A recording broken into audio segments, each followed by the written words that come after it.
Hey guys, so we are starting with chapter 4 on Follow Your Art. There you go.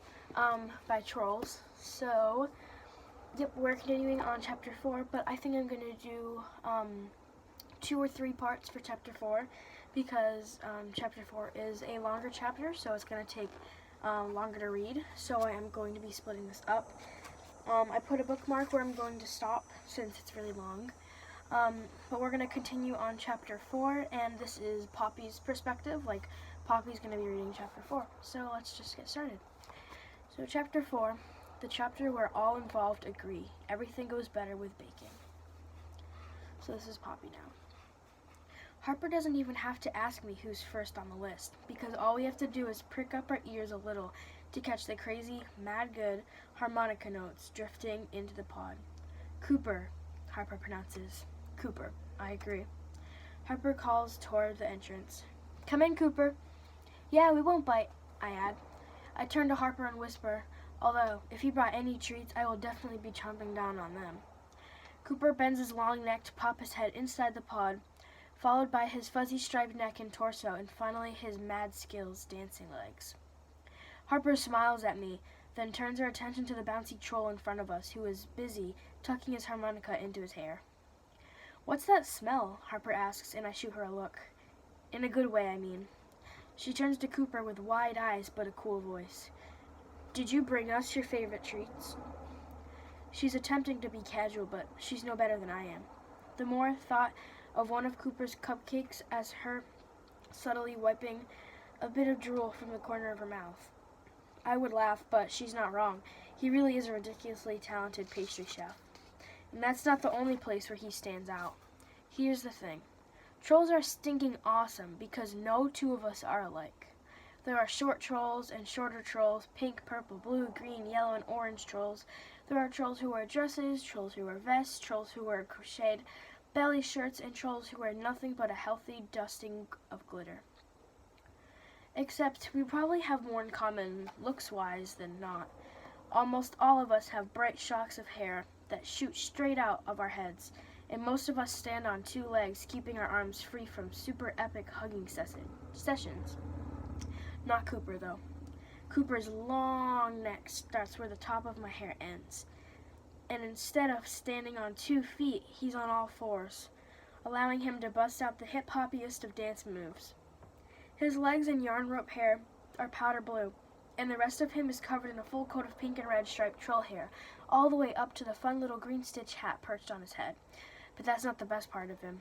That would be his wide, toothy grin, which shows off his lovable smile. When he flashes that smile at you, it's impossible not to smile back. Impossible. I've tried. Well, not really, but if I did try, it wouldn't work. Fact. Come on, Coop. You know there's something delicious hidden under that hat of yours, I tease. Give us a peek before we're forced to cart you off to the dungeons. Let it be known there are zip-zero dungeons in Troll Village. It isn't that kind of place at all. Cooper looks perplexed, dipping his head to shake off his hat, and I have to bite my lip to keep my giggle in. His cat bounces softly on the felt floor of the pod, and he rubs the top of his head with one of his feet. Why would I have something hidden under my hat? Silly Coop. I clear my throat and fold my hands in front of me on the table, ready to get down to business. Well then, Cooper, without further ado, we hereby cordially invite you to share your entry for consideration as the exhibit with which we'll celebrate the opening of I break off and turn to Harper. Sorry, Harp, but I can't remember what you decided on for the gallery name. Harper's face takes on a pinched expression. I don't... Abort, abort, abort. I can tell the pep talk effects are starting to wear off, and Harper's restored optimism about the gallery's fate is hanging by a thread. Well, so is the gallery itself, but luckily it's troll hair, and there's nothing stronger on the market. I wave her off quickly.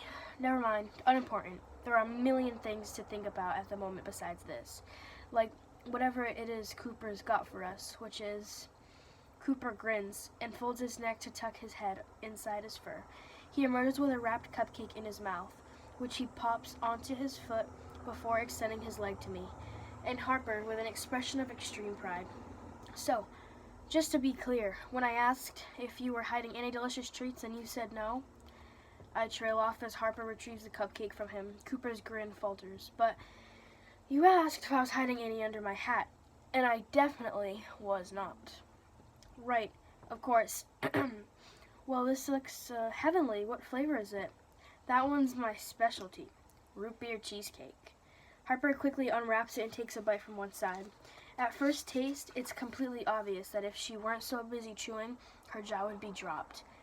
This is fantastic, she manages between swallows. I don't need any more invitation than that. I bite into my half and my eyes roll so far back into my head I'm afraid I might need a search crew to find them again. I want to marry this cupcake and live happily ever after with it. How did you come up with this flavor? Cooper shrugs. Root beer's got a tasty kick. Cheesecake mixed in does the trick. Well, I, for one, could eat about 100 more of those, at least. Cooper shrugs again. Okay. He pulls out his harmonica and sounds 3 notes, high and clear, which ring through the opening of the pod. The entrance instantly fills with a parade of friendly, multi-legged critters, each balancing a towering tray of baked goods on its back. There are cookies, cakes, tarts, jams, and best of all, layers upon layers of cupcakes. Cupcakes are my favorite. The tiny critters spin in a complicated kaleidoscope pattern that makes the display seem alive. When they stop in a series of rows, there is just enough space between them for a curious and hungry troll, me, check out the offerings. I jump on top of the table, my eyes bugging out of my head. Are you telling me these are all for us? Cooper nods and begins walking between the rows, pointing at the goods as he goes. Tangerine fudge brownies. Tangerine fudge brownies, Harper and I repeat in unison. If my eyes are as bright as Harper's right now, together we could light the night sky. And here we have French toast swirl danishes with bacon topping. French toast swirl danishes with bacon topping? I can't help repeating the names of Cooper's offerings with delight, and evidently Harper can't either. Everything goes better with bacon, Harper adds. Everything, I murmur in agreement. And then, these are lemon, lime, ginger root, boysenberry, popsicle explosion muffins, Cooper says. Lemon, lime, ginger root. I begin, but the wondrousness overtakes me, and I trail off, looking to Harper for help. Boysenberry. Harper is tentative. Popsicle explosion muffins, Cooper finishes smoothly. Whatever you said, I say yum. I grab one and bite a giant chunk off the top. Heavenly. So that is where I'm going to stop, and then for part 2, I will be finishing the chapter. So I hope you enjoyed part 1 of chapter 4. That was actually kind of funny. So Cooper was the first guest for the gallery, and when they asked him if he had any treats under his hat, he said no, which he didn't. And then he brought in a whole parade of snacks. So we will make another video and see what happens after that. Bye!